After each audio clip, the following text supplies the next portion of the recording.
Assalamualaikum warahmatullahi wabarakatuh. Saya Nur Aini, semester 6 dari Prodi Ekonomi Syariah. Di sini saya akan mencoba menjawab pertanyaan dari Ibu Sayumainingsi selaku dosen pembimbing mata kuliah Ekonomi Internasional. Untuk pertanyaan pertama yakni, apa yang dimaksud dengan ekonomi internasional? Ekonomi internasional merupakan suatu kerjasama dalam bidang ekonomi oleh suatu negara dengan negara lain yang saling menguntungkan. Untuk pertanyaan yang kedua, yakni sebutkan dan jelaskan cara pembayaran nasional. Yang pertama adalah cash payment.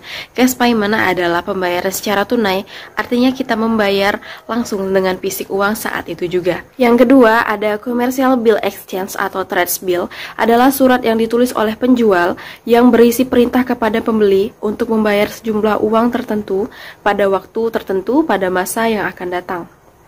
Yang ketiga ada privat kompensasi, yakni cara pembayaran yang dilakukan antara pembeli dan penjual dengan cara kompensasi atau utang piutang, sehingga mengurangi atau memindah transfer falas ke luar negeri. Yang keempat ada letter of credit, yakni cara pembayaran internasional yang memungkinkan seorang eksportir menerima pembayaran langsung tanpa harus menunggu kabar dari luar negeri. Yang kelima, yakni open akun, yaitu pembayaran yang dilakukan setelah produk dikirim atau setelah jangka waktu tertentu, biasanya dilakukan oleh dua pihak yang sudah saling percaya. Dan yang terakhir ada konsinyasi, yakni tindakan memberikan suatu barang kepada pihak lain untuk dijual kepada pembeli yang belum diketahui kebenarannya. Untuk pertanyaan terakhir, yakni sebutkan jenis-jenis transaksi pasar valuta asing. Yang pertama, pasar spot. Pasar spot adalah pasar di mana perdagangan berlangsung untuk pengiriman segera atau pasar untuk pembelian dan penjualan instrumen keuangan, komoditas, atau aset lain dengan pembayaran tunai.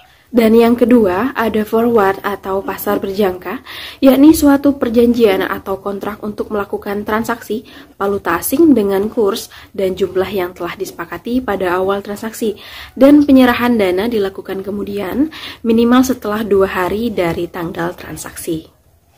Yang ketiga ada transaksi swap, yakni kontrak forex gabungan antara transaksi spot dan forward yang dilakukan pada tanggal transaksi yang sama, namun tanggal jatuh tempo yang berbeda. Yang terakhir ada transaksi option atau opsi, yakni transaksi yang berdasarkan kontrak perjanjian untuk memberikan hak tanpa kewajiban kepada pembeli option untuk melakukan pembelian dan penjualan suatu valuta asing. Demikianlah jawaban yang dapat saya sampaikan. Saya mohon maaf apabila ada kesalahan. Semoga bermanfaat. Terima kasih. Wassalamualaikum warahmatullahi wabarakatuh.